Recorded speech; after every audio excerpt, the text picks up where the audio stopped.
Hi dear students. So today we are going to see a topic called as a klystron amplifier.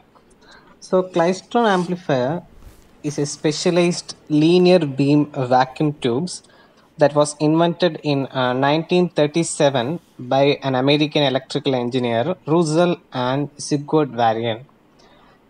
It is used as an amplifier for high frequency, so for high radio frequencies from ultra high frequency up to the range of microwave.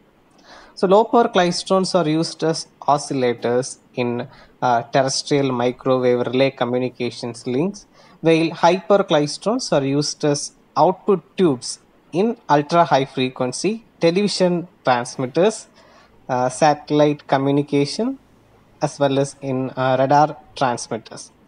It is also used to generate the drive power for modern particle accelerators. So in a klystron, what happens actually is an electron beam interacts with the radio waves as it passes through the resonant cavities, metal boxes along with the length of the tube.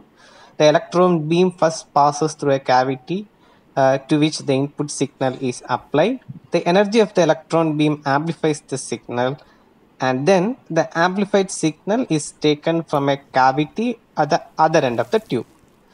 The output signal can be coupled back into the input cavity to make an electronic oscillator to generate radio waves.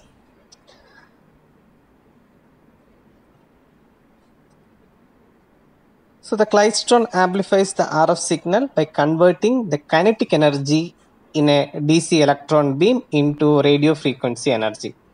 So in a vacuum, a beam of electrons is emitted by the electron gun, that is a cathode, or the heat pellet of low work function material, and is accelerated by a high voltage electrode. This beam passes through an input cavity resonator.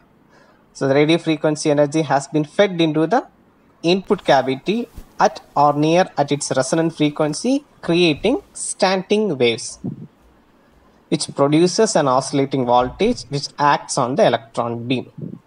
The electric field causes the electron beam to bunch electrons that passes through when the electric field opposes their motion or slowed, where electrons which passes through when the electric field is in the same direction are accelerated, causing the previous continuous electron beam to form the bunches at the input frequency.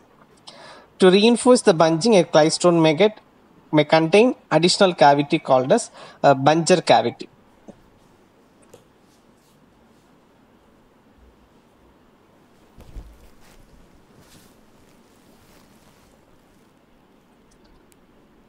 So the beam then passes through a drift tube in which the faster electrons catches up to the slower ones. So creating the bunches then flowing through a cavity called as the catcher cavity. In the output, the catcher cavity, each bunches enters the cavity at the time in the cycle when the electronic field opposes the electronic motion, deaccelerating them. Thus, the kinetic energy of the electron is converted into the potential energy of the field, increasing the amplitude of the oscillations. The oscillations excited in the catcher cavity are coupled out through a coaxial cable or waveguide. The spent electron beam with reduced energy is captured by the collector electron. To make an oscillator, the output cavity can be coupled to the input cavity with a coaxial cable.